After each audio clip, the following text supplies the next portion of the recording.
هلا بالزين. حاب اعرفكم على ايش جديد اشتريته وانا جد مبسوط فيه. جوالي يا جماعه، اشتريت جوال جديد غير اللي بصور فيه حاليا. بصور هسه بجوال 13. انا هلا اشتريت جوال نوكيا. اوكي اشتريته بس عشان الجيمز، بس بالاخير لازم ادفع مصاري. كيف ادفع مصاري على الجوال نوكيا؟ مش عارف. يا جماعه اشتريته ب60 ريال. شكلي حبيع على حراج. اللي بده يشوفها يدخل يكتب على حراج ودي ابيت ودي بلس حلقيني. المهم جماعة الخير، انا اسف اني سحبت عليكم، فهميني جماعة الخير. خليني بس اشرح لكم القصة. محمد رمضان ابنه اسمه علي، تمام؟ انا ما حضرني احكي ابن محمد رمضان، حضرني احكي علي. علي يا جماعة الخير كان في نادي، تمام؟ نادي نيو جيزة تقريبا اسمه، في تقريبا شارع اكتوبر 6 اكتوبر. المهم جماعة الخير كان قاعد هو واخته لحاله علي. المهم بيجيله شلة ولاد، وبيكون المتحدث الرسمي لهدول الولاد واحد ما حكي اسمه. فبحكي لابن محمد رمضان، بحكي له انا حكيت لكم ما حكي اسمه هيك. المهم بحكي لعلي، بحكي له انت يا اسود، حكي له كالتالي اللي بالضبط هيك قال له كالتالي: انت اسود وانتوا عايشين بفيلا عشان فلوسكم حرام، واحنا عايشين بشقق نيو جيزة عشان احنا فلوسنا حلال. طيب هيك قال له بالضبط. انا حتى حكيت له تفاصيل، حكيت له ايش قال بالضبط. قال له احنا عايشين بشقق نيو جيزة، تمام؟ فايش بيرد عليه ابن محمد رمضان؟ بيرد عليه بانه يحكي له انت ما بتعرفش انا ابني مين، تمام؟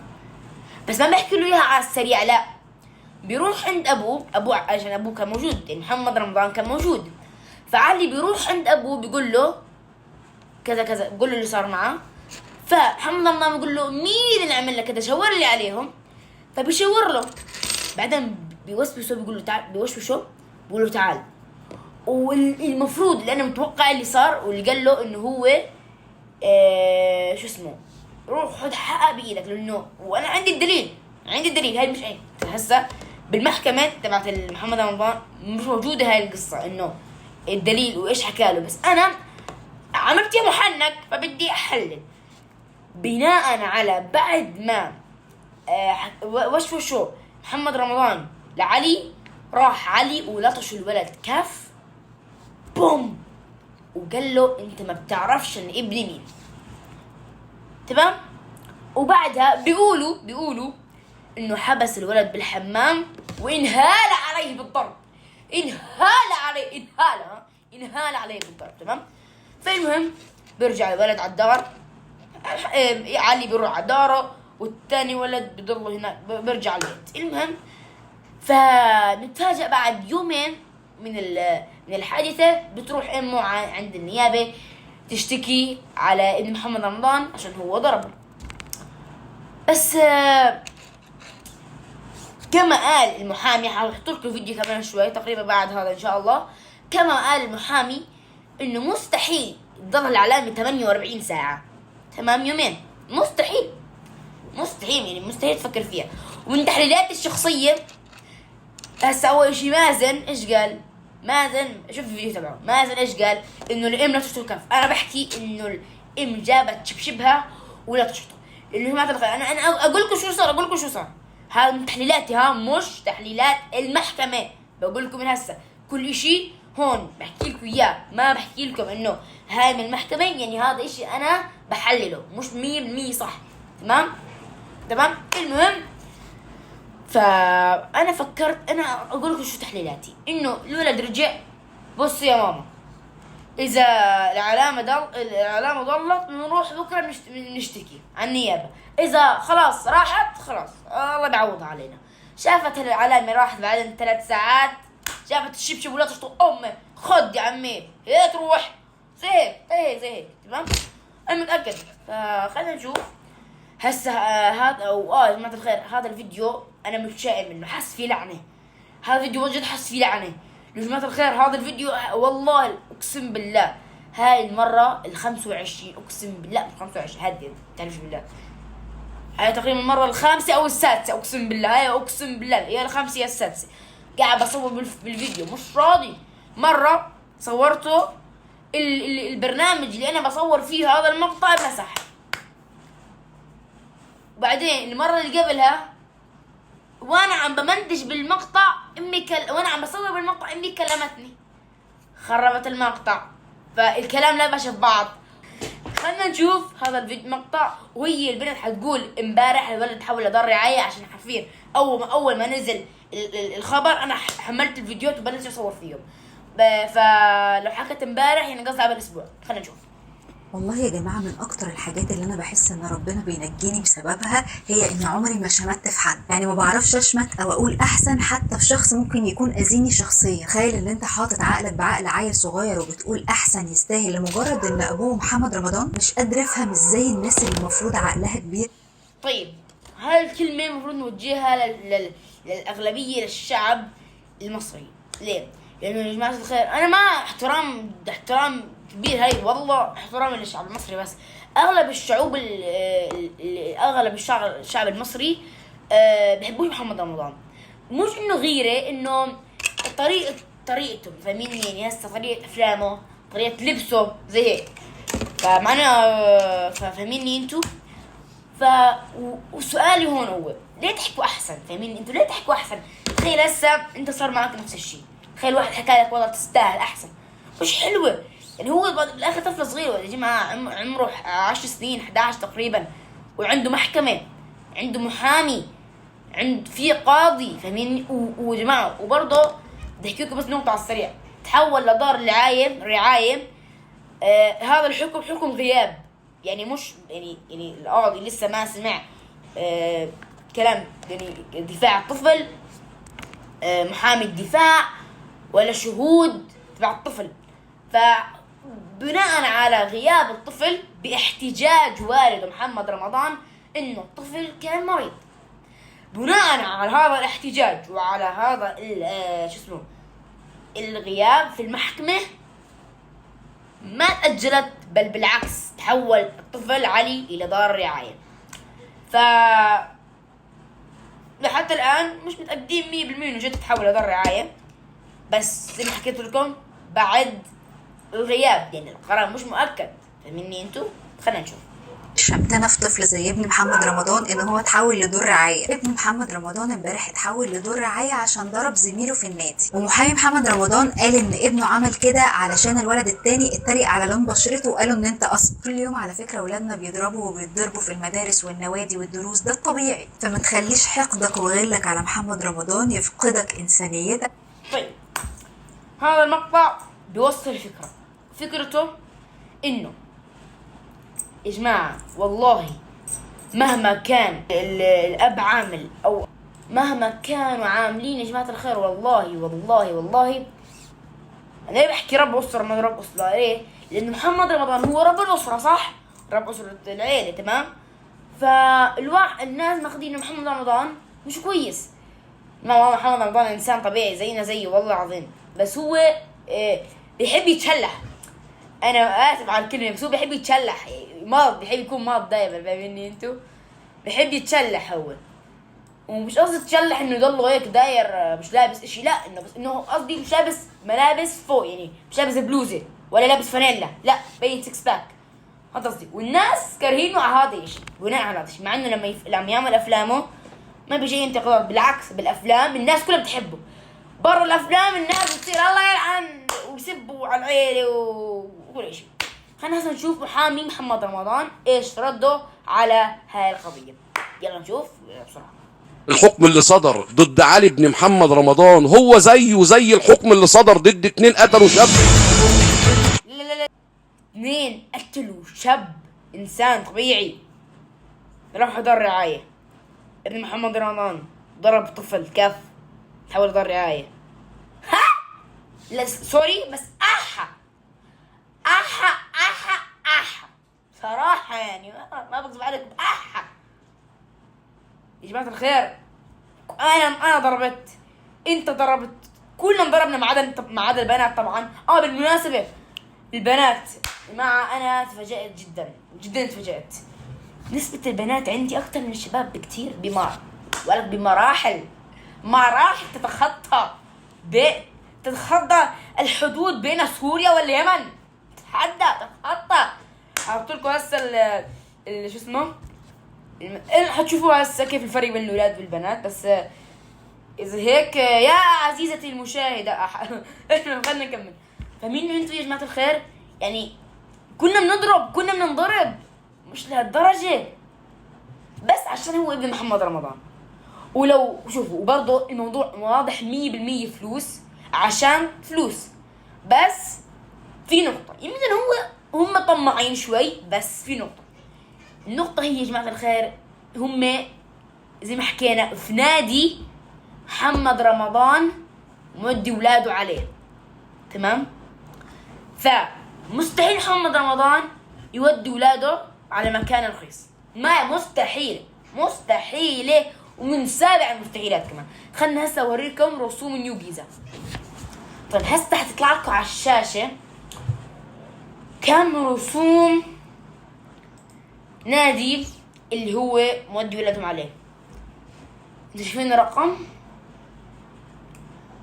شايفين الرقم؟ انك تكون عضو في النادي 280,000 جنيه مصري بدل من 180,000 جنيه مصري. فاهمين انتوا؟ لا انتوا فاهمين انا شو شايف الحين القص شو بحكي انا؟ فاهميني يا جماعة الخير؟ وهسه بالذات هسه العملة في مصر في مصر بس مش برا، شو دول صارت غالية كتير كتير كتير. فهم اكيد مودين. ولا طبعا هاي الرسوم من 2018 لحتى الان ما تغيرت. فاهميني انتوا؟ في نقطة، في وجهة نظر انه يمكن هم طماعين بفلوس زيادة على اللي عندهم، ام هم حابين في تشويه سمعة محمد رمضان. وتشويه سمعة محمد رمضان هيك كتير مبينة سالي. بس لسه زي ما عرفنا بانه بالمحكمة الأخيرة اللي غاب عليها علي ابن محمد رمضان كانوا جايين يطلبوا تعويض. نعم، وهذا الفيديو هذا الكلام حتشوفوه في المقطع الحين. خلينا نكمل. والله انا عايز اقول لحضرتك اصلا ان مفيش خناق، اطفال في نادي بيلعبوا مع بعض، الاطفال بيتنمروا على ابن محمد رمضان، الولد بشرته سمرة زي ابوه، واحنا مصريين يعني اساسا البشره السمراء هي بشرتنا، يعني الاولاد بيتنمروا عليه، انت اسود زي ابوك. حصل خلاف بين الاطفال. طيب هاي النقطة برضو انت تحكي لك اياها ببداية المقطع، انه الطفل الثاني اللي تنمر على ابن محمد رمضان اسمر البشرة. نعم يا جماعة الخير، هو اسمر البشرة. فكيف قال له انت اسود؟ هو نفس اللون. هون في اعادة تدوير، في اعادة تدوير شوي في مخك. انا ابدا ما بحكي انه هذولك الناس اللي تنمروا على ابن محمد رمضان صح. انا في هاي القضية 100% مع محمد رمضان، او نكون اوضح 100% مع علي ابن محمد رمضان. لأن يا جماعة الخير هاي لا يعقل مستحيل أبدا لأنه ضربوا ألم. ولو كل الناس أخذوا على نفس الموضوع إنه هم هذول شبع محمد رمضان، فحيصير كل خلاف بين الأطفال يلا حكومي ماني دخل، واستم يلا خناقات هون وعداوة بين الأهل والتار ومطار وإشي ما له داعي. فمني انتو. والمشكلة انا متفاجئ منه انه الناس، في ناس جد مع هذول الناس، لا هذول لازم ياخذوا حقهم، لا انضربوا كف، لا لازم ياخذوا حقهم، لا مستحيل لازم ياخذوا حقهم اكيد. ضربوا كف بس عادي، حتى لو بس كف عادي لازم ياخذوا حقهم. كيف؟ فمني انتو. انا 100% مع ابن محمد رمضان 100%، بس لسه في وجهات نظر ونقطات للناس الثانية. يمكن ابن محمد رمضان بيكذب، يمكن ما قال له انت اسود، يمكن. فمني انتو. خلينا نشوف. تدافع بين الاطفال، موضوع عادي جدا جدا جدا جوه النادي، بيحصل مع ابني وابن حضرتك ومع ابناء المشاهدين، سواء احنا كده او كده. وفي كل الاحوال كلنا بنطبطب على اولادنا والاولاد التانيين، وانتوا اخواتي يا حبايبي والعبوا مع بعض. بس المشكله دي اللي ممكن تحصل مع اي طفل كانت غير مع ابن محمد رمضان، فوصلت الخناقه بينه وبين طفل في النادي اللي حكم غيابي بايداعه بمركز رعايه اطفال. عشان ده طبعا ولد صغير 10 سنين، بابا نجم. عشان بابا نجم الموضوع صعد، والطرف التاني اشتكى وراح نيابه وراح محكمه، وحتى مؤخرا في الجلسه كانوا جايين يطلبوا تعويض. فهو واضح كده ان الهدف. سمعتوا انتوا؟ قلت لكم انا بس لاحظتوا شغله؟ اختلف الاضويه صح؟ في ضوء يا جماعه الخير مستحيل تشوفوه بحياتكم. هي فوق هو الضوء، هذا الضوء الخرافي اللي هناك، مش هذا لا، في ضوء تاني. افتحوا القياس. هيا كيف شعراتي بالله شعراتي حلوه هي. دخل بحط فيه، بدي اشحن نوكيا والله لسه بدي شحن.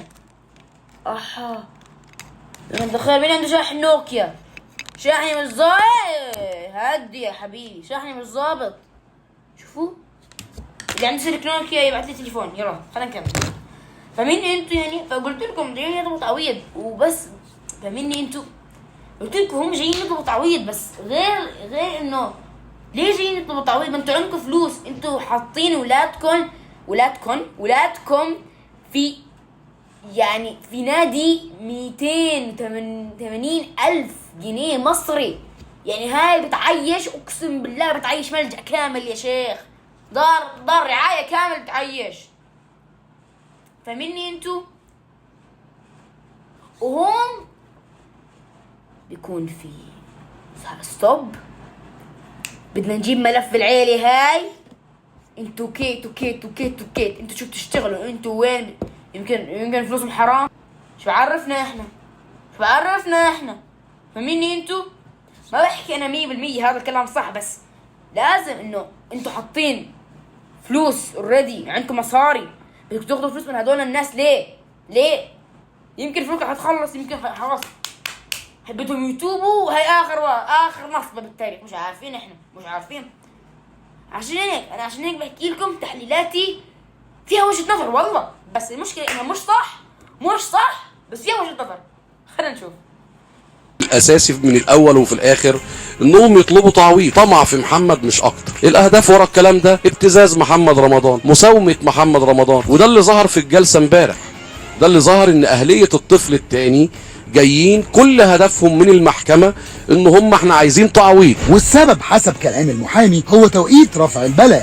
بعد يومين من الواقع عاملة المحضر وجابت الولد وشه محمر بعد يومين. ايه الحمار ده؟ بتقول اصل علي بن محمد رمضان ضربه. طب علي بن محمد رمضان الطفل اللي عنده 10 سنين لو فعلا ضرب الولد ده من يومين وضربه زي ما انت بتقولي ضربه بالقلم، فهل وش الولد هيفضل محمر لمدة 48 ساعة لحد ما تروحي تعملي محضر؟ كلام مش مظبوط.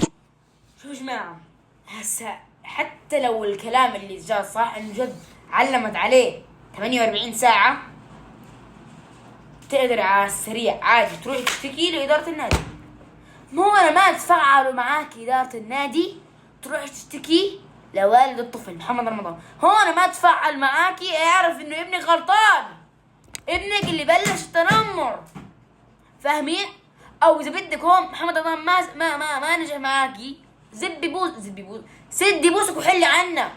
مش تروحي مستحيل تيجي يعني اخر حل، يعني يمكن 0.0000000 فاصلة سالب 1 اسف، انك تروحي على النيابة وتشتكي.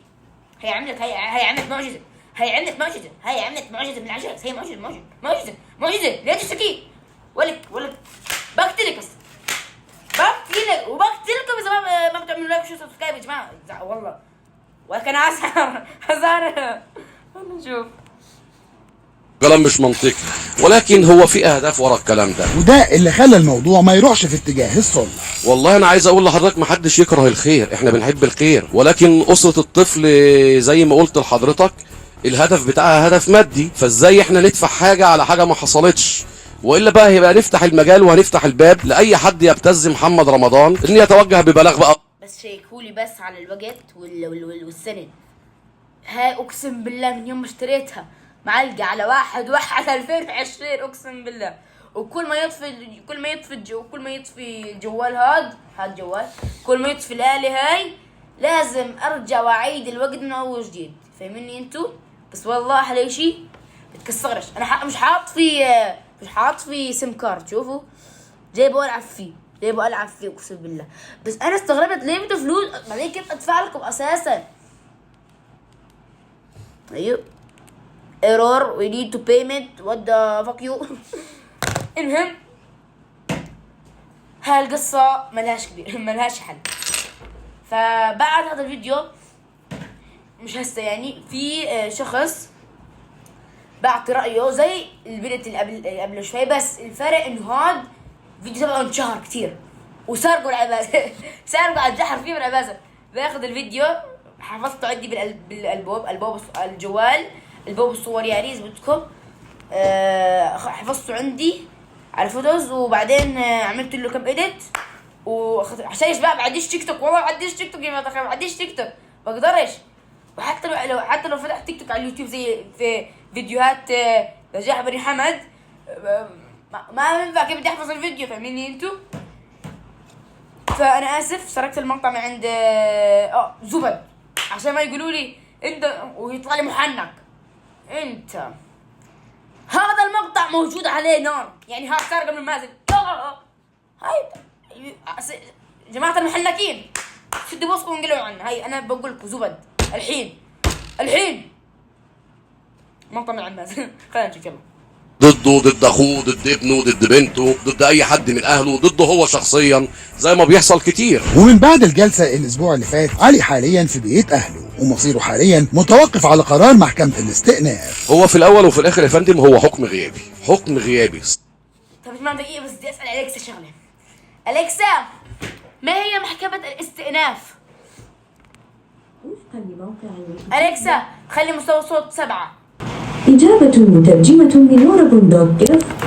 تتمتع المحكمة بصلاحية الاستماع إلى جميع الطعون. أليكسا، ما هي محكمة الاستئناف؟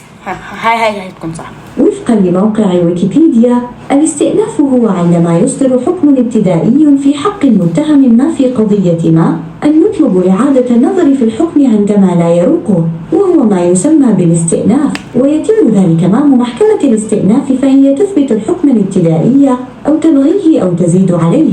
أما محكمة القضاء العليا فيخول لها أن تنقض الأحكام وحكمها نهائي، لا ينقض ولا يرد. أليكسا ولك يسعد دينك يا شيخة، ما أعرف كيف أساعدك في هالشيء. أليكسا ما عندهاش مشاعر، فهميني يا جماعة؟ هذا اللي بيسأل شو معنى محكمة الاستئناف، فهميني؟ أليكسا ستوب. هسا خلنا نكمل. صدر في غياب الدفاع. المحكمة ما ثبتتش حتى ان المحامين حضروا بتوكيلات، وما ثبتتش طلبات المحامين، ورفضت ده تماما، ورفضت التأجيل، وصدر حكم غيابي من غير ما تناقش الطفل ولا تسمع دفاعه ولا تفوعه. والمحكمة وشأنها طبعا لا تعقيب على احكام القضاء، ولكن ده احنا بنعتبره اخلال بحق الدفاع واستعجال في البث في الدعوة دون سماع الاطراف وتمحص وجوه الشهود ومراجعة المستندات والكاميرات. اصدرت المحكمة ذلك الحكم. عشان كده احنا هنتقدم بشكوى لهيئة التفتيش القضائي بالنسبة للواقعة دي، وطبعا هنطعن على الحكم بطرق الطعن المقررة قانونا، وباذن الله يتحدد جلسة جديدة. طيب يا الخير، هسه انا مش حاضر مش هخليك تحضروا شو اسمه المقابلة كله تبعت المحامي. المهم هسه بدنا نشوف الفيديو اللي سرقته مع مازن. ياي خلينا نشوف يلا. طفل يكون عنده رقم قضيه، يعني ايه طفل يكون عنده جلسه؟ هو انتوا مجانين ولا ايه؟ انتوا طمعانين في كام مليون يعني؟ ما انتوا الفلوس دي لو خدتوها هتصرفوها على تعب، هتصرفوها على مرض، هتصرفوها على كل حاجه وحشه هتشوفوها في حياتكم. ايه يعني طفل يتحبس؟ يعني مش فاهم انا الموضوع. شوف يا جماعه الخير، اللي بيحكوا كيف اللي حيتحبس الطفل، هو ما حيتحبس، هيروح على دار رعايه. دار رعايه هاي يعني حرفيا. خلينا نسالكم أليكسا، ما هي دار الرعايه؟ اسمعوا. ما أعرف كيف أساعدك في هالشيء. فشلتين، الله يقلعك. المهم دار الرعاية يا جماعة الخير هي بودوك عليها حرفيا، بيربوك. قالك ما يعرف ربوك، تعال عنا انا رعاية وربيك. يابا شوف حالك، خلينا نجي. المهم خلينا نشوف هسه نكمل المقطع، وبعد هذا المقطع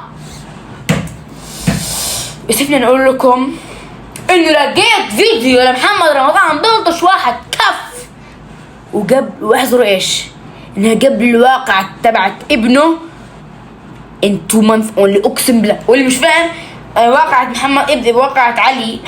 محمد رمضان من 8 شهور، وهذا الفيديو اللي انا حوريك اياه بعد هذا لما محمد رمضان ضرب الولد كف من 10 شهور. فيمكن وربما انه الطفل قدوته هو ابوه، وشاف انه الولد ما عمل اشي لابوه وقرر نفس الاشي. وصراحة انا مستغرب كيف الولد ما عمل اشي، ما رفع قضية. هو انه جد الموضوع صح، هو اعتدى عليه لانه هذاك طفل. الولد اللي محمد رمضان اللي ضربه طفل، فلو راح على المحكمة جد بيكون. وفي فيديوهات ما هسه حوريكم الفيديو، في هون مكسب. المهم خلاص سيبكم من هذا الموضوع، ندخل هسه على الفيديو اللي محمد رمضان تعدى على طفل بالضرب. وليه؟ لانه قال لمحمد رمضان الا كله الا اسم ابويا. خلينا نشوف.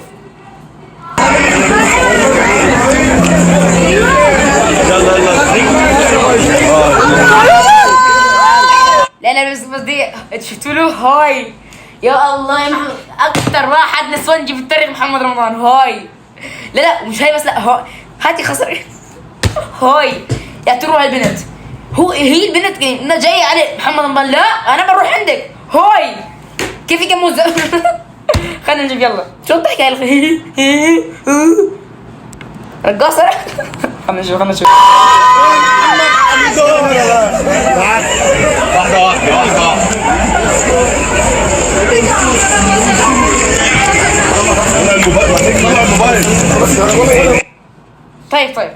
طيب اول شيء انا اقول اشرح لكم شو صار عشان الفيديو مره على السريع كده.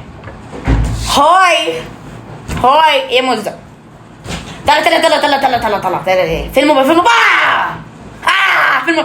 في الموبايل خف.